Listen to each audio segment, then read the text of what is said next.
வேலுண்டு வினையில்லை. ஓம் சக்தி. அன்பு குழந்தையே, என்னுடைய செல்வமே, இந்த வாக்கை கேட்க வந்த என் அன்பு பிள்ளையே, இதை இறுதி வரை கேள். என் கண்மணியே, கெட்டது வரும்போதெல்லாம் முழுமையாக கேட்டாயே. என் கண்மணியே, இது நல்லது நடக்கும் நேரம். இந்த நல்ல நேரத்தை உன்னுடைய அவசர எண்ணத்தால் இழந்துவிடாதே.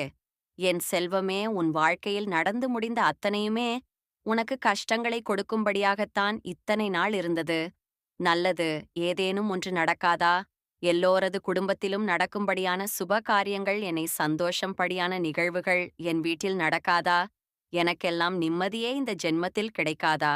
நிம்மதியை இழந்த வாழ்க்கையை வாழ்ந்து கொண்டிருக்கிறேனே என்று பல விஷயங்களுக்காக நீ வருந்திக் கொண்டிருக்கிறாய்.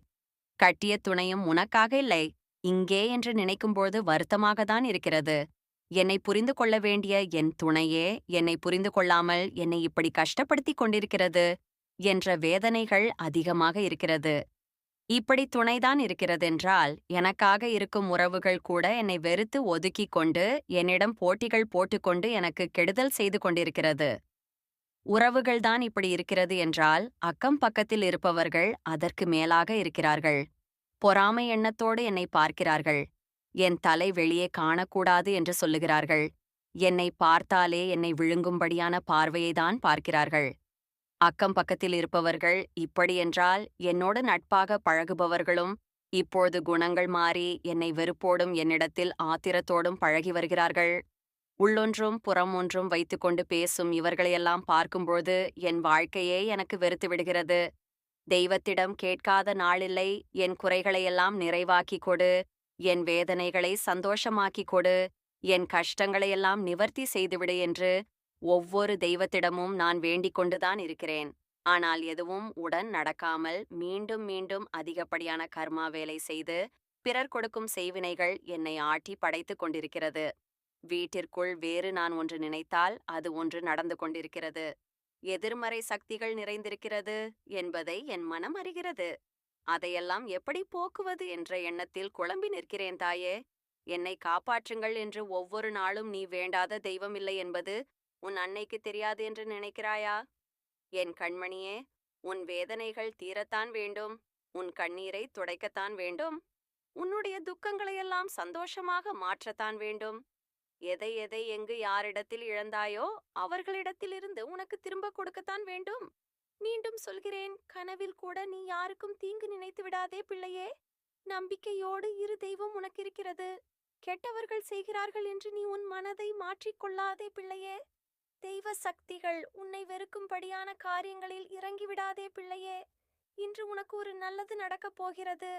என் தங்கமே, அதை தடையில்லாமல் நடத்தி தீர வேண்டும் என்பதுதான் உன் அன்னையின் ஆசையாக இருந்து உன்னை தேடி வந்திருக்கிறேன். இப்போது என் செல்வமே, கெட்டதை அனுபவித்து அனுபவித்து, பிறர் கொடுக்கும் வழிகளை அனுபவித்து அனுபவித்து, உன் உடம்பளவிலும் மனதளவிலும் வலிமை இல்லாமல் போய் நீ இப்போது எழுந்து நடக்க தெம்பில்லாமல் ஆகிவிட்டாய். எந்த மருத்துவமனை போனாலும் உனக்கு எதுவுமே இல்லை என்று கூறுகிறார்கள். ஆனால் உன் உடம்பில் இருக்கும் வழிகளை நீதான் பொறுத்து கொண்டிருக்கிறாய் என்பது தெய்வ சக்திக்கு தெரியும். தீமைகள் அள்ளி கொடுக்கும் இந்த வழியை நிரந்தரமாக போக்க வேண்டும். இன்று உன் கரும வினையை முழுமையாக நீ தீர்க்கும் நேரம் உனக்கு வந்துவிட்டது பிள்ளையே. ஒருவரின் மூலம் இன்று கர்ம அவரின் தொண்டைக்குள் இறங்கப் போகிறது பிள்ளையே. அதுவும் நீரினால் இறங்கப் போகிறது பிள்ளையே. அந்த நீரை உன்னுடைய கரங்களில் இருந்து யார் வாங்கி குடிக்கப் போகிறார்கள் தெரியுமா?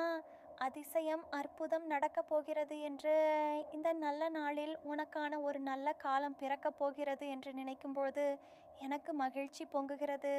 பிள்ளையே, இந்த கர்மவினை மட்டும் முழுமையாக தீர்ந்துவிட்டால் உன் வாழ்க்கையில் இருக்கும் செய்வினையும், பில்லி சூனியம் ஏவல் கண் திருஷ்டி போட்டி பொறாமை சண்டை சச்சரவு அத்தனையும் உன்னை விட்டு போய்விடும் தங்கமே.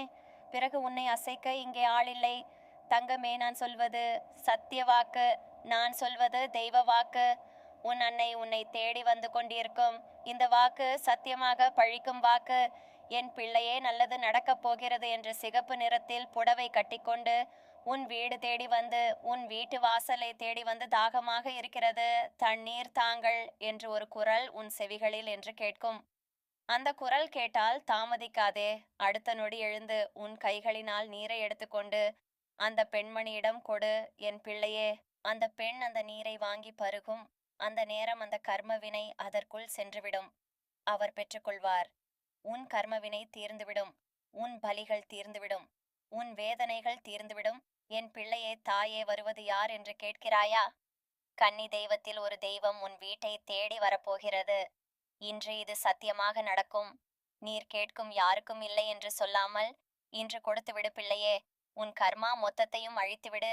என் செல்வமே பிள்ளையே, உன் கைகளில் ஒப்படைக்க காத்திருக்கும் 48 நாள் பூஜையில் வைத்த எந்திரங்களையும் சாம்பிராணியும் ஆண் பெண் உருவத்தையும் சத்திய நாராயணா படத்தையும் வாங்கி பூஜைகள் செய்து பரிகாரங்களை செய்து கர்மாக்களை தொலைத்து எதிரிகளை அழித்து துரோகிகளை வென்று என்று வாழ கற்றுக்கொள். ஓம் சக்தி. நன்றி.